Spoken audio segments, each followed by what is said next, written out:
16 minutos, es un auténtico placer estar en el sitio donde estamos. Uno de verdad siente cierto privilegio, como periodista, como contador de historias, que es lo que uno es, por estar en este enclave mágico, mítico, las paredes con mucha historia. Estamos en el Castillo de Santa Cruz en Oleiros, y es el primer programa que hacemos en público, mirando cara a cara a nuestros oyentes. Comprenderéis entonces mi sensación.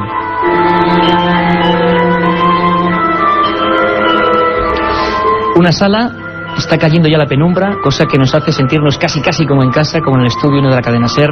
Estamos en un castillo que, como decíamos antes, los responsables nos contaban su historia. Es apasionante. Aquí vino el pirata, el célebre Drake.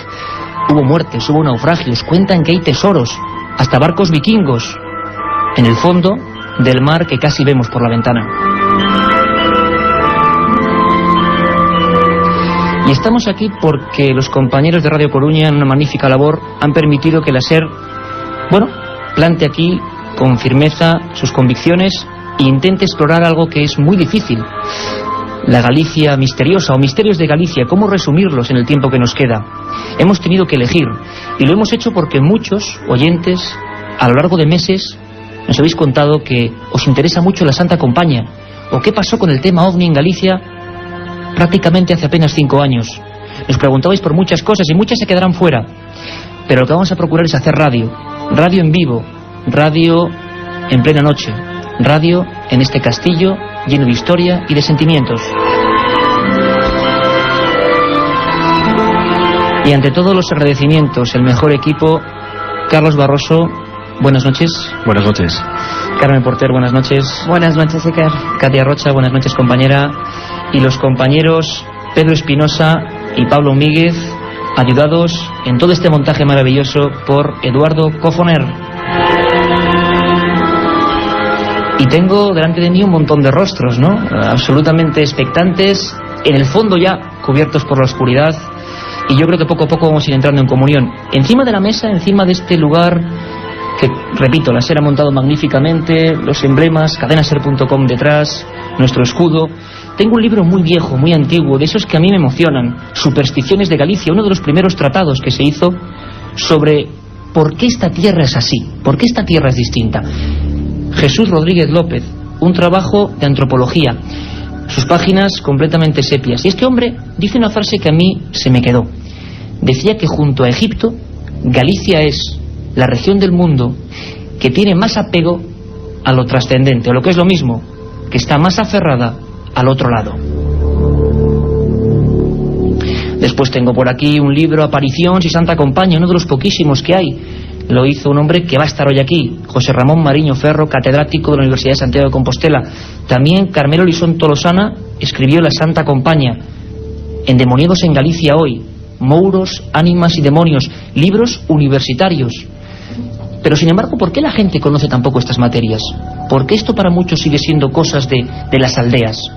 Hoy vamos a demostrar que no, que hay mucha gente que entre corredoiras, junto a los cruceiros, en estos campos que ya están entre sombras, se han encontrado con el misterio. Estamos en un sitio, como digo, especial, el Castillo de Santa Cruz, en un ambiente que creo que podéis vivir a través de la radio. Esa es la magia de este medio. Sabéis que últimamente, desde que estamos sábados y domingos a las 10 y también en madrugada, nuestro colega y nuestra voz, Carlos Barroso, suele comentarnos frases, ¿no? Retazos de tiempo, que expresan perfectamente el lugar y el momento de emoción en que nos encontramos. Seguro que muy poca gente sabe, yo apenas lo sabía hasta hace unas horas, que Federico García Lorca escribió algunas cosas en gallego. Y una de ellas, aunque la hemos traducido para que toda España nos entienda, resume perfectamente eso que os hablo de naufragios, sangre, honor, tesoros, todo eso que es las piedras y la historia. Esa frase nos la cuenta Carlos Barroso.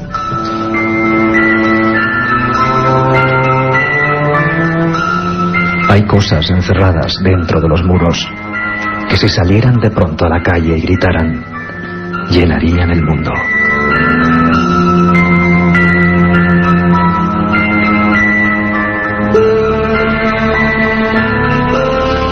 Eso decía ni más ni menos Federico García Lorca. Y vosotros, enviándonos vuestros mails a milenio3 con número @cadenaser.com, nos preguntabais por la Santa Compaña. ¿Qué tiene ese mito o realidad? Yo no me pongo a un lado ni al otro. Lo que sé es que gente la ha visto, y lo dice desde hace siglos, no ahora. ¿Qué tiene la Santa Compaña para que enganche a todo el mundo? Y no solo a los gallegos, sino a personas de cualquier región de España e incluso de Latinoamérica, que nos escriben mucho. Va a ser difícil, pero vamos a intentarlo. Diseccionar, no está muy bien la frase, pero ese misterio, la Santa Compaña, ¿qué es? ¿Puede estar cerca de aquí? ¿Puede que en una noche como esta se nos aparezca la procesión dos muertos? Vamos a entrar de lleno en el tema, en este lugar, como digo, ya en penumbra, con Carlos.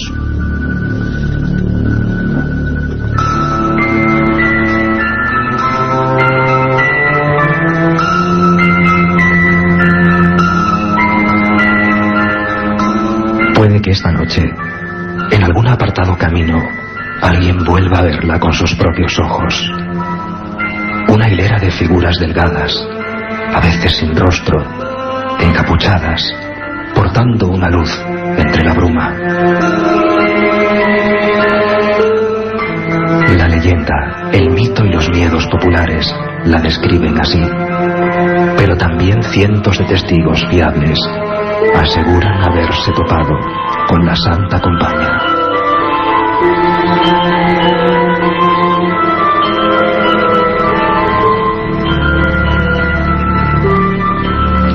Se habla mucho de ella, se dicen remedios para defenderse de su presencia. Tengo que seros muy sincero, a mí una de las entrevistas que más me ha impresionado ha sido con uno de los primeros traductores de ruso y persona importante en el mundo de la empresa española, que me confesó que él no cree en nada de estas cosas. Siempre pasa lo mismo, nunca creen en nada de estas cosas, luego rascas un poco y les ha ocurrido algo que les ha marcado. Él vio, y no muy lejos de aquí, en una especie de pazo que él tenía en la época estival, estaba a punto de comerse una manzana, estaba completamente solo. Es una persona, como digo, de talante absolutamente escéptico, y repentinamente vio lo siguiente: una hilera de figuras, como ha descrito nuestro compañero, sin rostro, que pasaban delante de él, que las pudo ver durante más de 5 minutos, y 5 minutos en esa circunstancia es mucho tiempo, que producían cierta luminosidad y que llevaban una especie de candil. Muchos ese candil, en otras regiones de España incluso le llaman candil de las ánimas. Vamos a entrar en materia, y creo que hay una persona, Javier Ackerman, que fue director del Centro de Estudios Psicobiofísicos de Vigo, que nos describía perfectamente, porque es difícil hacerlo con esta precisión, lo que es la Santa Compaña, y sobre todo, ¿qué ve la gente? ¿Qué está viendo la gente? Pero la gente del siglo XXI, de este siglo XXI lleno de internet, de trenes AVE, de satélites. Hay gente todavía en algunos rincones que igual no están escuchando, que igual ahora están aquí entre nosotros, que se han encontrado con eso, que no saben lo que es, que les ha dado miedo, o que incluso ha provocado un presagio de muerte. Dicen que la Santa Compaña tiene la facultad de anunciar cosas que están por venir. Otros dicen que son simplemente las almas en pena en un estado intermedio, ni en la vida ni en la muerte. Javier Ackerman nos describe con todo lujo de detalles, pero a la vez preciso, qué ocurre con la Santa Compaña. En general son una comitiva, hay unas luces, no suelen ser de más de 10-12 personas, hay una especie de luces difusas, hay quien habla de candiles, hay quien dice que ven velas, pero aquí yo creo que influye más el aspecto autosugestivo o, repito, la idea preconcebida que llevaba el sujeto respecto a lo que es la Santa Compaña. Comitiva, luces, no se les suele ver el rostro, hablan de encapuchados, hay quien habla de una especie de silueta difusa, difuminada, como una neblina, deletéreas, imágenes realmente que se saben que es una figura, una silueta, pero no se puede identificar una forma, ni siquiera un rasgo o un rostro. Casi todas van en silencio, suelen, antes que nada, antes de que aparezca la manifestación física, hay una manifestación a veces olorosa, hay una especie de olor fuerte, hay a veces una manifestación que parece que la pueden percibir ciertos animales. Pues antes de que aparezcan, los perros se ponen a aullar, los animales, si es en el medio rural, en el establo, las vacas, los caballos, se agitan, se ponen nerviosos, y después suele aparecer la Santa Compaña. Lo que sí es cierto es que hay una manifestación que yo me atrevo a decir que es real. Un montón de síntomas. Tengo a mi izquierda, en la mesa, a José Lesta, que también tuvo un giro en su vida, ¿no? Él iba para estudiante aplicado de ciencias físicas, se convirtió en la investigación, ha recorrido miles de kilómetros de esta maravillosa y eterna Galicia. Sale en apenas días un libro magnífico, El enigma nazi, en el archivo del misterio de la eternidad. José Lesta, compañero, Buenas noches. Buenas noches, Iker, y un placer y un honor estar aquí en tu programa número 100. El placer es nuestro, exactamente, en el programa número 100. Detalle que yo creo que no es casual, ¿no? Justamente hoy aquí hacíamos los números, programa número 100. Ojalá sea para bien de todos. José, tú que has investigado y que vamos a hablar luego del tema OVNI, que también interesa mucho a la gente. Perros que ladran, animales que se inquietan, olores misteriosos. No estamos hablando de algo que se parece mucho a lo que otros testigos ven junto a luces y que no es la Santa Compaña. ¿No parece los preámbulos de un fenómeno que se repite en otros contextos? Efectivamente. Fíjate que es curioso. Nosotros los casos que hemos investigado de Santa Compaña nos los hemos encontrado precisamente investigando temas OVNI. Es decir, buscando testigos OVNI, nos contaban los propios testigos que habían sido pues testigos del largo peregrinar, ¿no?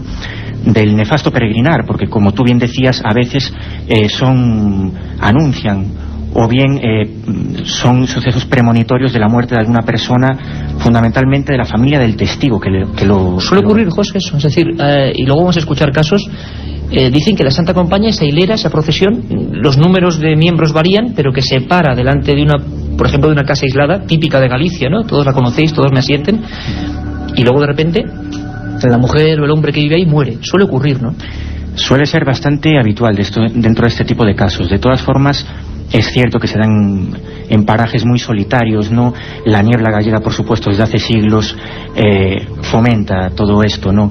Después podemos también hablar, por ejemplo, de lo que tú estabas comentando. Efectivamente, si este fenómeno, que para mí no hay duda y es absolutamente cierto, pero sí tiene un origen que quizás no es del tipo que la gente se imagina, es decir, no son almas en pena, ni son fantasmas, ni son apariciones de muertos, ¿no? Si hay algo más detrás de todo esto, y quizás incluso relacionado, como tú decías, con apariciones marianas, es curioso, ¿no? El tema de los olores aparece tanto en Fátima como en Lourdes, incluso también en apariciones fantasmales, pero es que también lo tenemos dentro del contexto OVNI. Entonces, si abres un poco la mente, ¿no?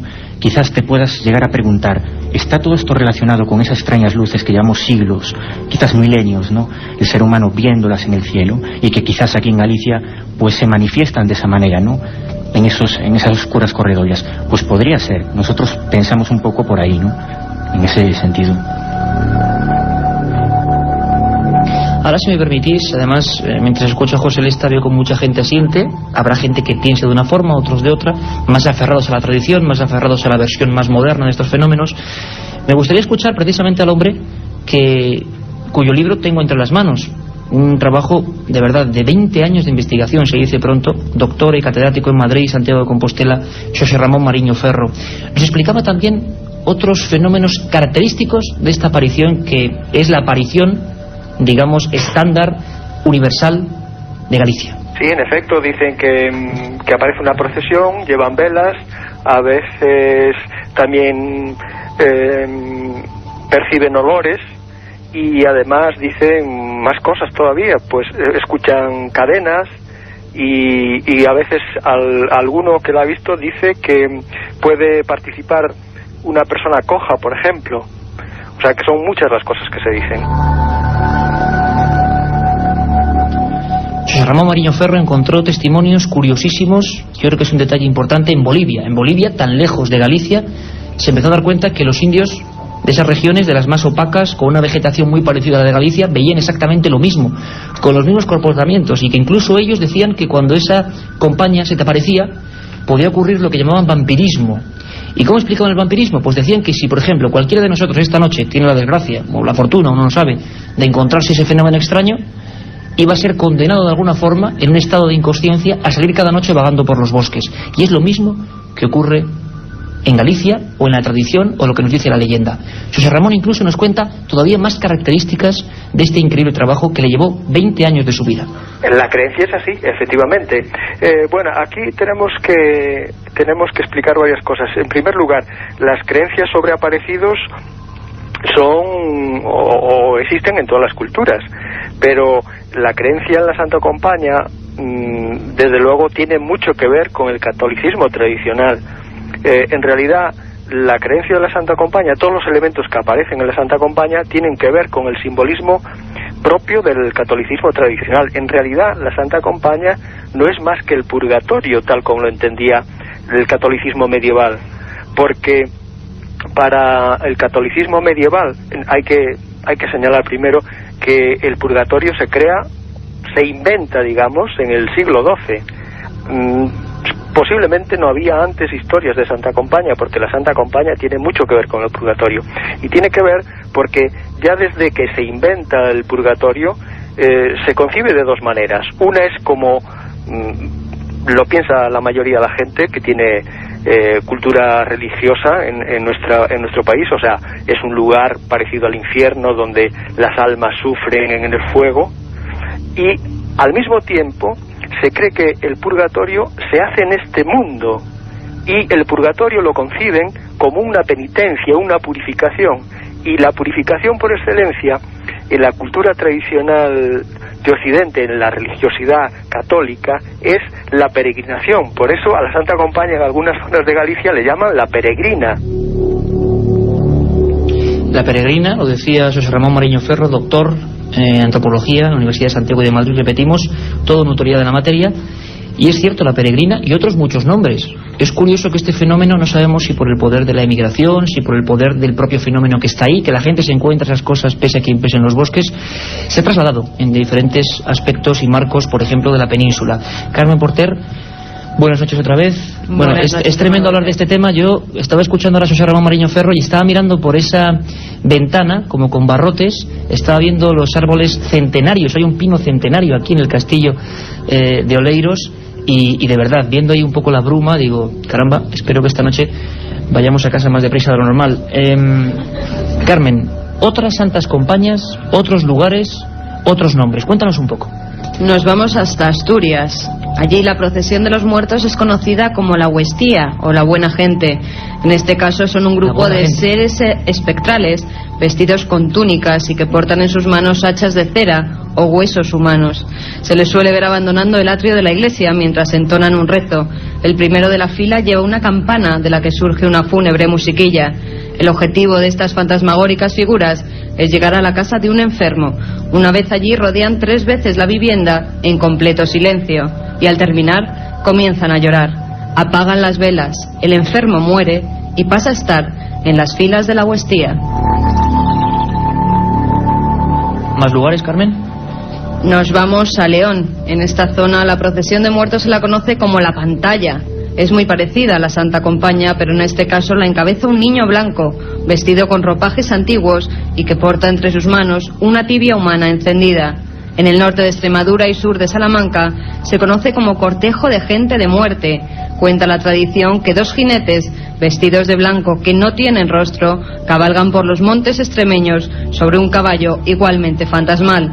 Siembran el pánico entre la gente que encerrada en su casa los ve cruzar al galope. Y por último, Zamora, donde es conocida como la Estadea. En este caso, la tradición dice que normalmente es una mujer que vaga por los caminos o cerca de los cementerios. No tiene rostro y huele a la humedad de los sepulcros. Solo se aparece a la persona que se va a llevar para que pase a formar parte de la comunidad de las ánimas. Excelente repaso, Carmen, por esa España mágica, y ancestral, esa España que está ahí y que no es solo Galicia, pero sí la zona del noroeste, ¿no? de influencia. Miguel Pedrero es otro buen amigo investigador que colabora también con Rado Galega en el programa Milenio, un programa hermano, y que, bueno, siempre ha estado ahí, siempre ha estado, bueno, pues dispuesto a contar y a cantarnos las cosas que pasan en esta tierra. Está preparando un libro que también pronto saldrá, apasionante, lo aseguro, contactados en el mismo archivo del misterio de José Lesta. Miguel, tú has investigado casos que para ti pueden tener que ver con los ovnis. Me acuerdo de una fecha y de una aldeíta que igual muchos conocéis, Paradaseca, y te encuentras con un hombre de campo, con esa cultura que puede ser mucho más importante a veces que la de los libros, y que te afirma que delante de él había 2 seres luminosos pegados en sí. Parecía una Santa Compaña también, pero lo tomasteis como tema ovni. ¿Por qué? ¿Por qué esas diferencias? Estamos hablando de lo mismo. Bueno, en todos estos casos quizás la clave sea la interpretación, ¿no? Existe un fenómeno, desde luego los testigos no mienten, ahí hay un fenómeno y otra cuestión es la interpretación. Y Miguel, y perdóname, ¿y hay miedo? ¿Todavía en el siglo XXI tú te has encontrado, sea en este tipo de casos de apariciones, que crean que sea una cosa u otra, miedo en estos años en la gente? Sí, bueno, este caso que comentabas tú ahora mismo, pues recuerdo que cuando llegamos allí para entrevistar a este hombre, pues no se atrevió a llevarnos al sitio donde habían ocurrido estos hechos, ¿no? Todavía tenía miedo y es más, no quería ni pasar por allí, ¿no? Y el hombre estaba en una situación, digamos, una situación psíquica problemática, ¿no? Es decir, no dormía, no comía y no se explicaba qué es lo que había visto. En definitiva, lo que vio mientras estaba cuidando el rebaño, recuerdo que, bueno, él escuchó a los perros ladrar, se giró y allí pues vio lo que tú mismo decías antes, ¿no? Lo que él nos describía como dos seres pegados por el hombro, que cambiaban de color y que encima de sus cabezas tenían un gorro que él nos decía, un gorro como de los de obispo, ¿no? Pero bueno, hay un capirote, como algo. Efectivamente, pero es que esto no es lo más curioso. Lo más curioso es que, bueno, tras recoger este testimonio, hablar con este hombre, hablar con la mujer, etcétera, pues decidimos rastrear el pueblo, ¿no? Por si había algún otro testimonio que corroborara esta afirmación. Y nos encontramos con una persona del pueblo, con un vecino, que además no sabía lo que le había ocurrido a esta otra persona, que a la misma hora en que este hombre veía esos dos humanoides, podríamos llamarlo así, pues justo en el lugar en el que él veía esos humanoides, este otro cabrero también pues vio sobre ese lugar lo que él nos describía como un enorme globo de los de feria, ¿no? Entonces, bueno, decidimos, le inquirimos y le preguntamos que nos concretara un poco más, ¿no? Y él decía que era un globo de feria por el color, porque era un color plateado. En realidad lo que nos estaba describiendo era el típico platillo volante plateado justo sobre el lugar en el que este hombre vio los humanos. Parada Seca, 1997. No nos vamos al siglo pasado o a cuestiones de hace decenios, ¿no? 1997. Y estoy seguro, yo os lo veo en las caras, y ya es que es de noche, que hay que escuchar a gente que la ha visto directamente, ¿no? Y algunos testimonios, yo tuve el placer y el honor, acompañando a buena gente de la radio y a maestros que hemos tenido, como Miguel Blanco, de hacer una historia que nunca olvidaremos, que fue recorrer la Galicia profunda. Y, perdón por este término, no es peyorativo, para mí todo lo contrario. Galicia profunda significa ese lugar como la Extremadura profunda, como la Andalucía profunda, donde todavía están vivas esas tradiciones, ¿no? Que parece que se pierden, por ejemplo, en las ciudades, que todavía está viva más que nunca el alma del sentimiento de creer en estas cosas, ¿no? Porque quizá pasan delante de ellos. Me sorprendió mucho, y a veces os sorprende a vosotros también, el testimonio de Elena Bermúdez, que es farmacéutica y en la zona pontevedresa de Caboume, si no recuerdo mal, se encontró con algo que es como suele suceder. Te lo encuentras sin saber cómo, sin esperar, y te cambia la vida. Porque os aseguro, y he entrevistado a miles de personas, ¿no?, en estos años ya de peregrinaje, nunca mejor dicho, tras el misterio, que la gente que de verdad lo ve, esta gente de verdad nunca saldrá haciendo el payaso en televisión, y esta gente lo guarda como un duro secreto que es difícil arrancar, pero se sienten aliviados, y nuestros compañeros investigadores saben mucho de eso. Escuchamos a Elena Bermúdez y lo que vio aquella noche en Caboume. Pienso que serían las 3 o 4 de la mañana más o menos. Me desperté, me desvelé y entonces, bueno, pues salí a la tienda para no molestar al resto, claro, como no puedes encender luces ni nada, pues salí, me fue un pitillo. Y en esto que yo a lo lejos vi como unas sombras. Entonces vi, pues eso, como una hilera de sombras, como si fuera un, bueno, pues con algo negro y como que se arrastraba, ¿no?, en fila. Y vamos, de esto que ya te quedas tan impresionada que quieres ya casi girarte para un poco compartirlo con el resto. Y bueno, ya cuando entras y sales, aquello se esfumó, ¿no? Yo las vi más o menos una determinada altura, o sea, como con túnicas negras o algo, y como arrastrándose. Es que tampoco había una distancia, yo calculo que serían unos 50 metros. 50 metros, unas figuras con túnicas negras. No es mucha distancia, sobre todo si uno está solo observándolo en pleno campo. Y como digo, una vida que cambia. Yo me he encontrado estos casos en infinidad de lugares. Algunos los hemos comentado en Milenio 3 personas. Recuerdo el caso de Saucidilla en Extremadura, una niña y otros compañeros que volviendo del colegio se encuentran con lo mismo que ha descrito esta señora, que por supuesto nunca hablaron entre ellos, nunca supieron que estaban las historias ya contadas. Y eso mismo, una figura que además habitualmente, detalle macabro, ¿no?, según la imaginería popular, no suele tocar el suelo. Es decir, nunca son visibles los pies, es como algo que flota. Y esto se repite también en todos los fenómenos extraños, sean cuales sean. Luces, seres, siempre si el testigo, no sabemos por qué, otro misterio, los define bien de cerca, se encuentra que están como flotando. Escuchamos ahora quizá a otra persona todavía más propia de esa Galicia de la que antes hablábamos, ¿no?, aferrada a su misterio, porque su casa está completamente aislada, también en la misma provincia.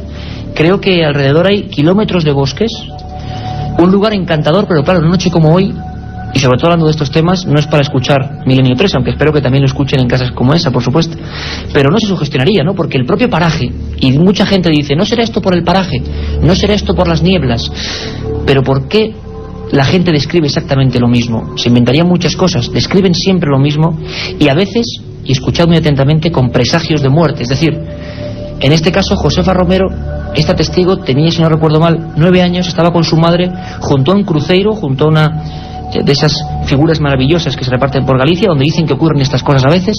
Se quedaron mirando. Esa Santa Compaña, según siempre su testimonio, pasó delante de ellos con un movimiento de balanceo, y detrás vieron una persona del pueblo, alguien que identificaron como del pueblo. La madre, aterrorizada, casi quería tapar los ojos a su hija, y esa señora al poco murió porque un rayo entró en su casa, noticia que realmente salió en los periódicos. Escuchamos, sin más preámbulos, a Josefa Romero. Oímos ruidos de pasos, de gente que venía, pero bastante gente. Y entonces esas personas de cada vez venían andando más, venían todas de negro, pero no se le veía la cara a esas personas. Venían andando, solo se veían los pasos y venían andando, que era gente, ¿eh? Atrás de esas personas venía una señora que era de aquí de cerca, que yo la conocía, y mi madre también, pero mi madre no logró verla. Mi madre estaba asustada, pero muchísimo. Pasó aquella señora, pasó aquello. Yo le dije, mira que eres esa persona. Y mi madre, pero ¿cómo iba a ser? Y yo, pues sí, que yo la conocí por la forma de andar, por la ropa que llevaba vestida. Era una señora viuda, estaba de luto. Y a los 3 días, esa persona, esa señora me dio de un hechizo. Milenio 3, con Iker Jiménez, en la cadena SER.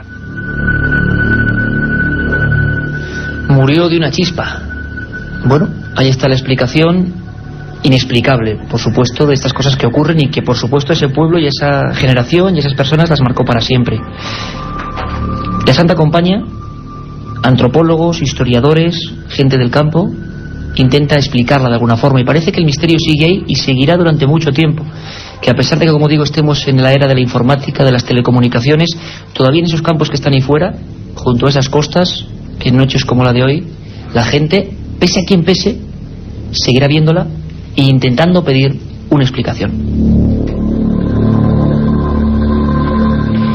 Y si hay un misterio que luego, por supuesto, quizá haya que dar un poco de envidia al resto de España, y se me entienda bien, queremos establecer un diálogo abierto con todos los amigos, esta sala llena de compañeros que han venido aquí a este castillo, y preguntarnos un montón de cosas, pero es que tenemos que complacer a tanta y tanta gente que nos preguntaba otra cuestión, casi tanto como la Santa Compaña, es ¿por qué ha habido una oleada entre comillas, se dice que es cuando los avistamientos de cosas raras se concentran en un espacio de tiempo pequeño, en Galicia? Ocurrió del 95 al 97 y quizá que haya testigos.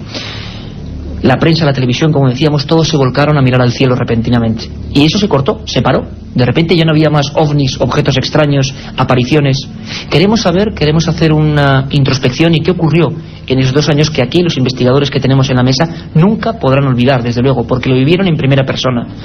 Sin embargo, el tema de los ovnis en Galicia no es nada nuevo. Es más, los archivos secretos durante 25 años del Ejército del Aire español guardaban con celo algunos casos ocurridos en esta tierra, en Galicia. Uno de los más llamativos, porque en la explicación se decía que podía ser un ovni, que realmente el testigo podía no estar equivocado, que estaba en lo cierto, y ya veréis lo que describió el informe, ocurrió en la población lucense de Becerreá, si no me equivoco, en 1969, una época donde todavía tampoco la gente inventaba tantas cosas y no quería salir a la palestra. Estuvo 25 largos años en los departamentos del Mando Operativo Aéreo de Torrejón de Ardoz, en Madrid, con un sello que pone confidencial. ¿Por qué? ¿Por qué no se puede contar esto? Vamos a levantar en parte ese secreto y a recordar de esta forma el texto exacto de cómo empezaba ese informe de este caso que emprendió, digamos, o inició la historia clásica de los ovnis en Galicia.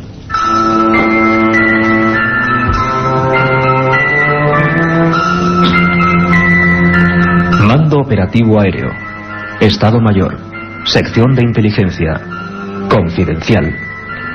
Avistamiento de fenómenos extraños. Lugar, Becerreá, Lugo. Fecha, 2 de abril de 1969. Kilómetro 476 de la carretera Madrid-Ferrol, a las 20 horas. Un testigo observa desde su automóvil un objeto en forma de bala, de 2 metros de diámetro y 5 o 6 metros de longitud. Superficie compuesta de escamas, de múltiples colores e iluminada de forma extraña. El objeto estaba inmóvil y a una altura muy próxima al suelo. El testigo avanzó un trecho con su automóvil, buscando un lugar apropiado para detenerse. Y cuando lo hizo y descendió, ya no pudo localizar el objeto.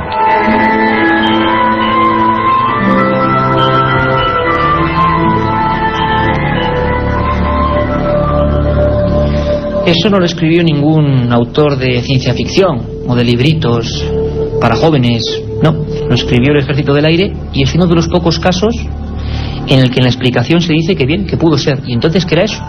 ¿Qué objeto era ese casi posado en el suelo con ese aspecto tan absurdo? A veces dicen algunos que lo más absurdo quizás es el marchamo de lo real, ¿no? Yo cuando estaba escuchando a nuestro compañero Carlos Barroso interpretar esa lectura con el informe, que por cierto creo que lo tenemos por aquí, tenemos un montón de papeles, el informe luego, bueno, para cualquier persona que quiera echarle un ojo, o el inicio del informe, de esos que dejaron de ser secretos hace un tiempo y que estuvieron un cuarto de siglo ni más ni menos encajonados. Yo escuchaba muy cerquita, o veía muy cerquita de Carlos Barroso, a un gran amigo y a un gran investigador, hay que decirlo así.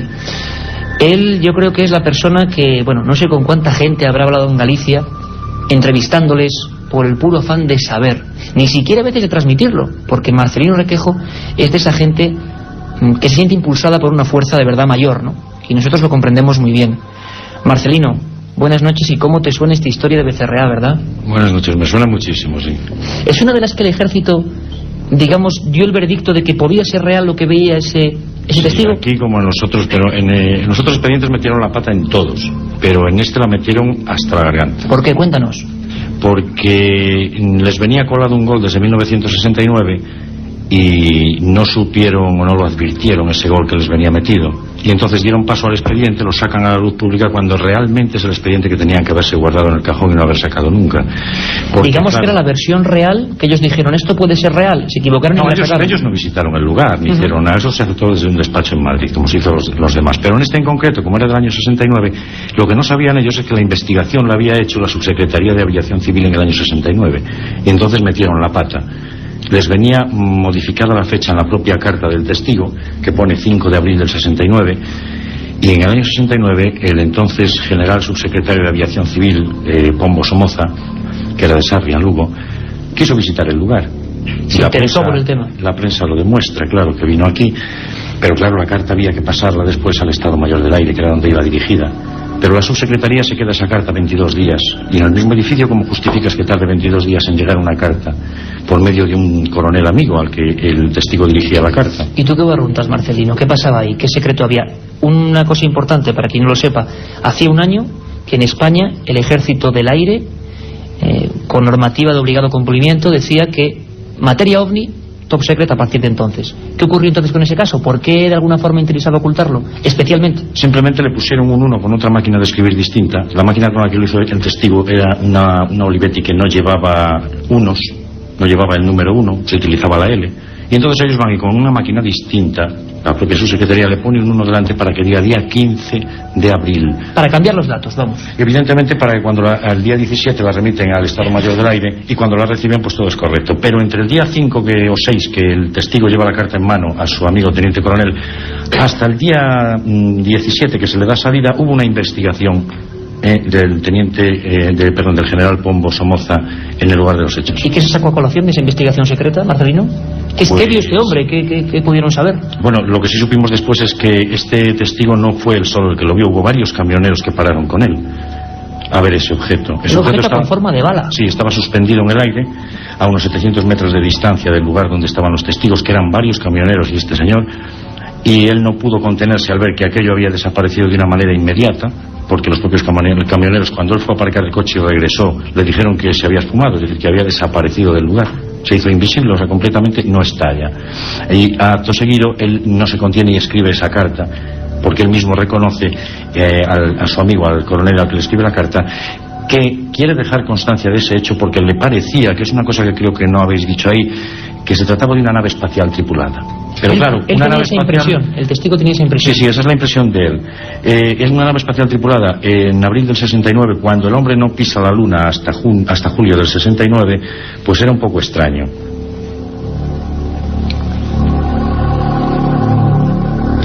Y esto solo es el principio.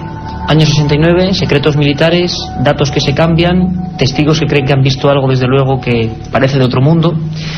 Pero el gran boom, lo que hizo nuestros compañeros que comparten aquí mesa, junto a Carmen Porter, que os habla, y a Carlos en su atril, y a los compañeros técnicos y a Katia, por supuesto, lo que hizo desatar todas las alarmas fue de repente año 95, finales, hacia noviembre, en As Gándaras, departamento o instalación militar. Las cámaras logran filmar durante varios minutos un objeto triangular, las fotos son espectaculares. Y bueno, sería difícil establecer el inicio de la gran oleada gallega, pero ahí empiezan a ocurrir cosas y de verdad nunca hemos visto algo igual. Las televisiones, los periódicos, todo el mundo buscando los ovnis, ¿no? Y parece que encontrándolos y filmándolos. Vamos a escuchar un momento a Carlos Barroso para que también, como él siempre hace, nos introduzca en qué pasó en Galicia en esas fechas.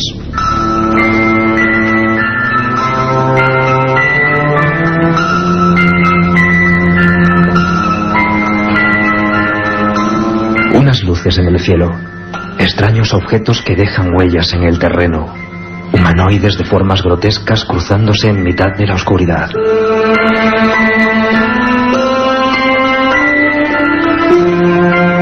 Entre 1995 y 1997 algo extraño ocurrió en Galicia. La prensa y la sociedad hablaron de gran oleada ovni, de miedo psicosocial, de 200 casos que nadie ha sido capaz de resolver.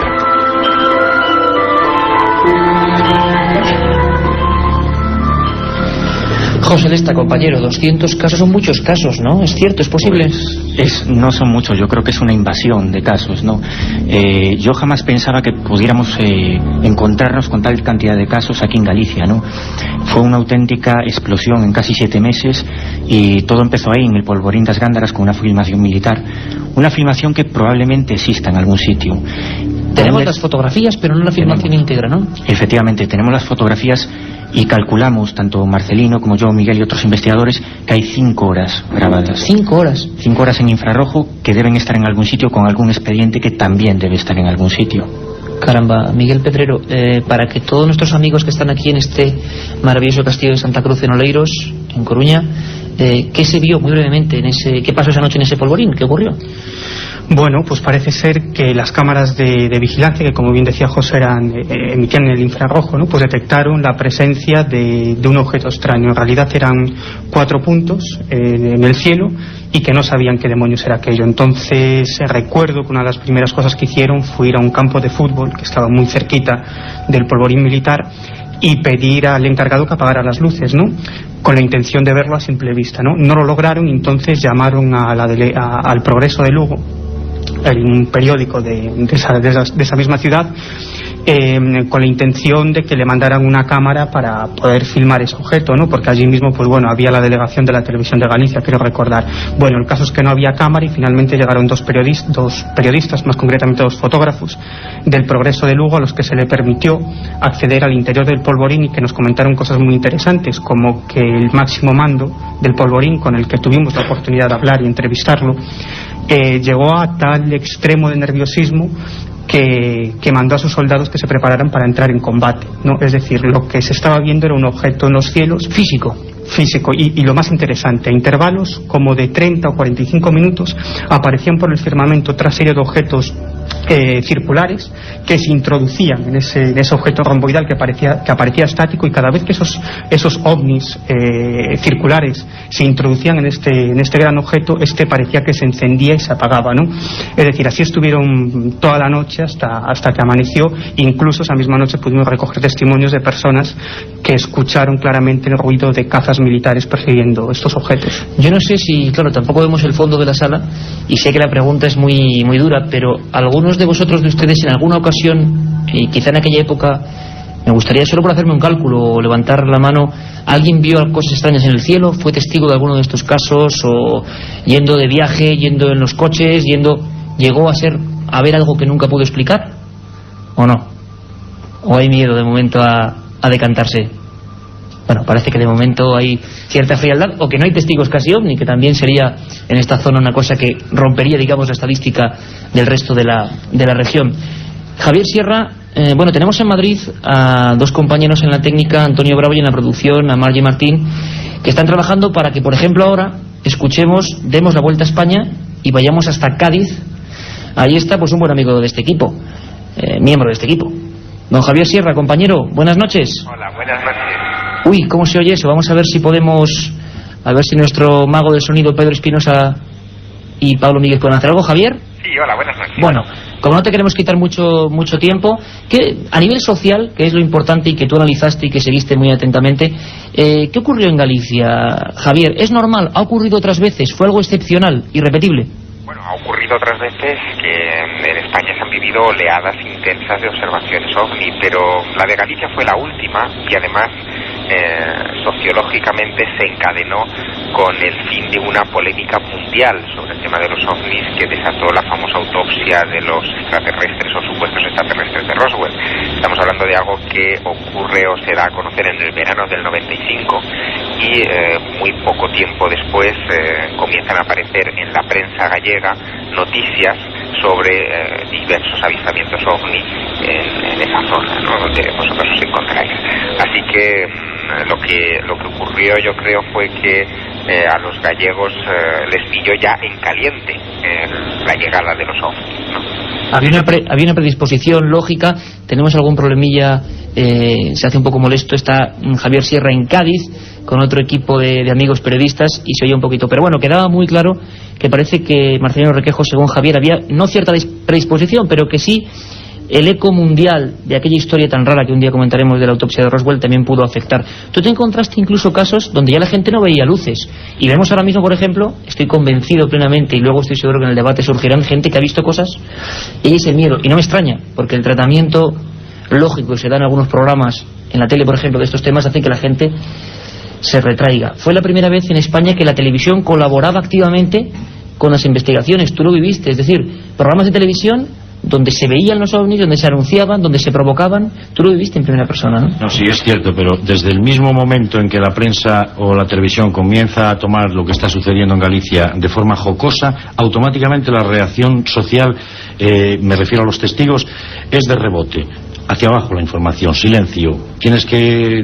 Los testimonios por medio de un amigo, de tal, ya no quieren prensa, ya no quieren televisión, no quieren protagonismo, porque lo que no quieren es que se chotee nadie de lo que ellos han visto. Claro, que ocurre muchas veces, desgraciadamente, que la televisión, no sabemos por qué, cambia el tercio y de pura información empieza a hablar o a confundir esos testigos con personajes completamente grotescos. Como grotescos eran los seres, hablamos de seres que parecían humanoides, antropomorfos, con forma humana, que acompañaban algunas de estas supuestas luces, artefactos, naves, casos absurdos que motivaron investigaciones, a nivel de la Guardia Civil, incluso aquí en Galicia, con expedientes muy concretos. Hay algunos casos sensacionales, que de verdad son dignos de película de terror.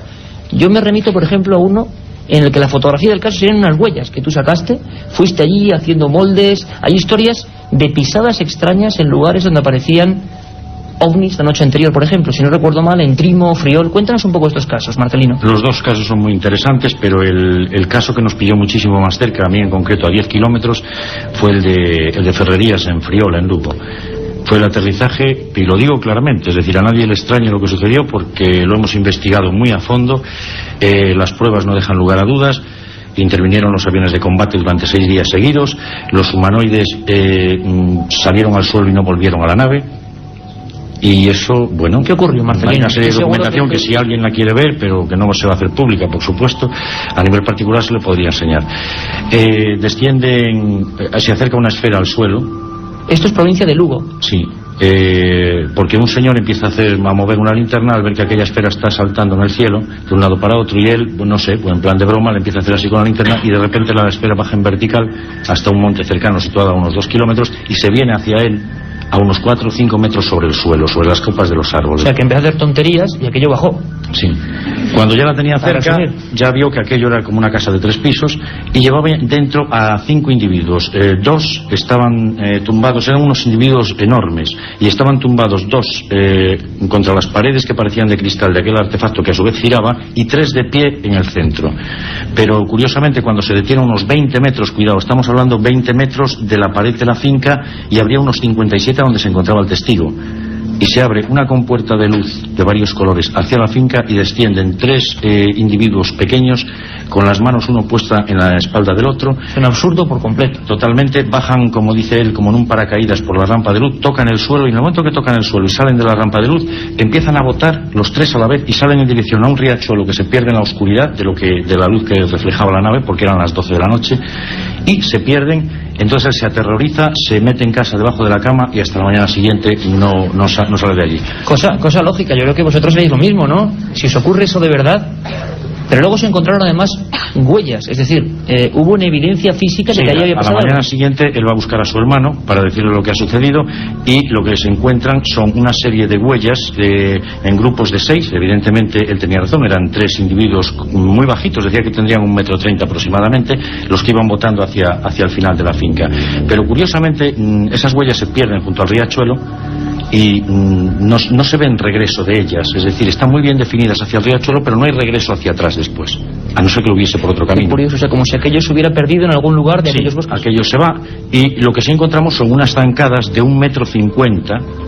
Ojo, comienzan donde estaba situada la esfera, o donde él dice que estaba situada la esfera, hacia el centro de la finca, zancadas de 1,50 m, de una huella que pisaba siempre con la puntera, excepto en el centro de la finca, donde debió de dejar de pisar de puntera, se quedó quieto, y al quedarse quieto es donde pudimos obtener las huellas de escayola auténticas, buenas, porque se cogía el pie entero. Y que fue una cosa absolutamente pionera. Sí, el pie entraba en aquellos momentos. El peso era enorme, porque según él aquellos individuos medirían unos 3 metros, pero el peso que denotaban las huellas y la separación entre ellas 1,50 m, un humanoide de gran estatura, y penetraban unos 19 centímetros en el terreno.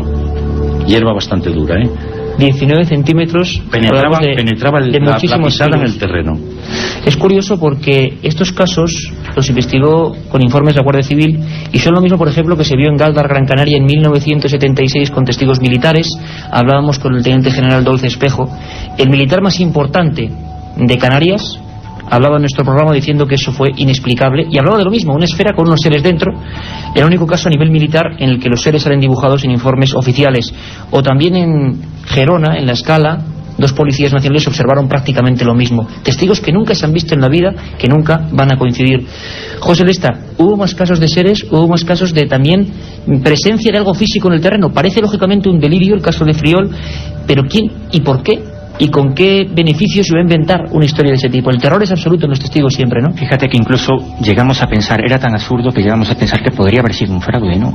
Es decir, que alguien incluso con crampones de alpinismo o de alguna manera mojando el terreno podía haber producido esas huellas, pero era absolutamente imposible. Eran huellas de 350 kilos de peso, 350 kilos. Y es que el absurdo aumentó, porque 2 meses más tarde en Entrimo, cerca de la frontera con Portugal, tenemos un caso absolutamente parecido en cuanto a las huellas. Las huellas son prácticamente similares. Como tres pezuñas, ¿no? Para que la gente no se entienda, como un gran ave o algo parecido, ¿no? Lo que la Edad Media confundirían, por ejemplo, con el demonio, ¿no? Una aparición del diablo.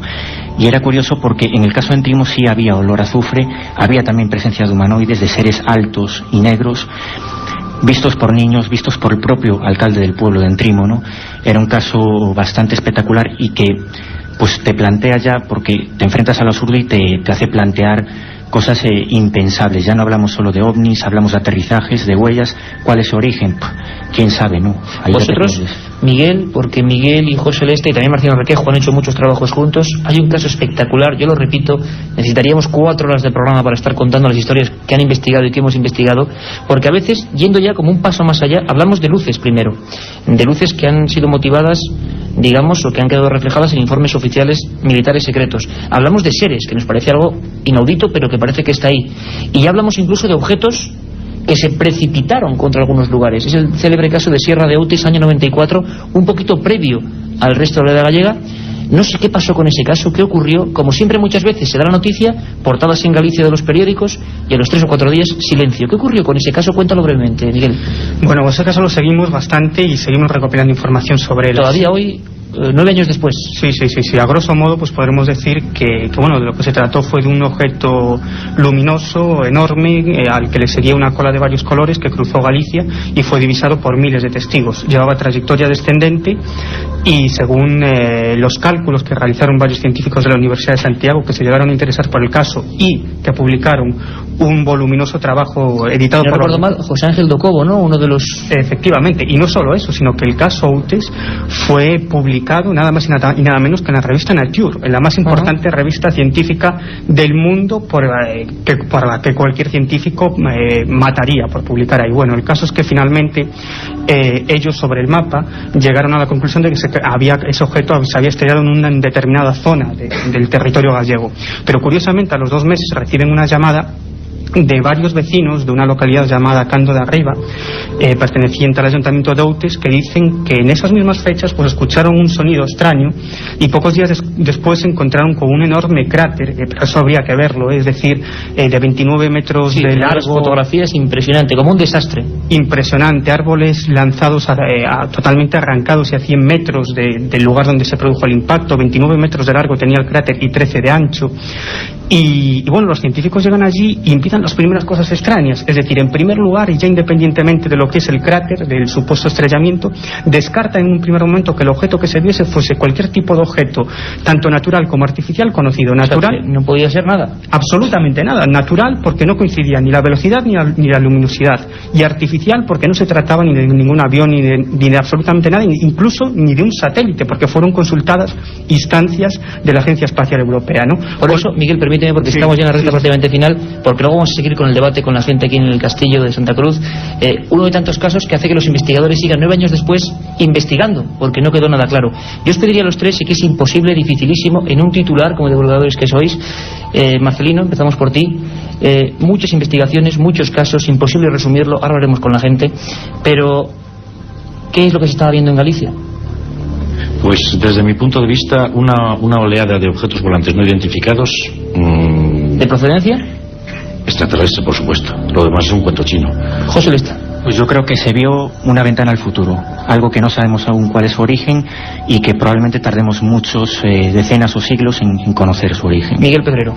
Fenómeno extraño cuyo origen desconocemos. Yo creo que es un resumen más sintáctico imposible. Sabemos que daría para muchas semanas hablando solo de misterios gallegos, es una mera pincelada. Carmen, mañana tenemos además cosas de ovnis en la Unión Soviética, en Castellón. Acabo de haber una investigación oficial sobre este asunto. Estará nuestro corresponsal, también en Segorbe, extrañas luces, y viajaremos hasta Mallorca. ¿Os acordáis de los extraños ruidos que se oían en el mar? Nuevas noticias. Pues nuevas noticias sobre ello. Y ahora... Pues toca despedirse en este lugar mágico.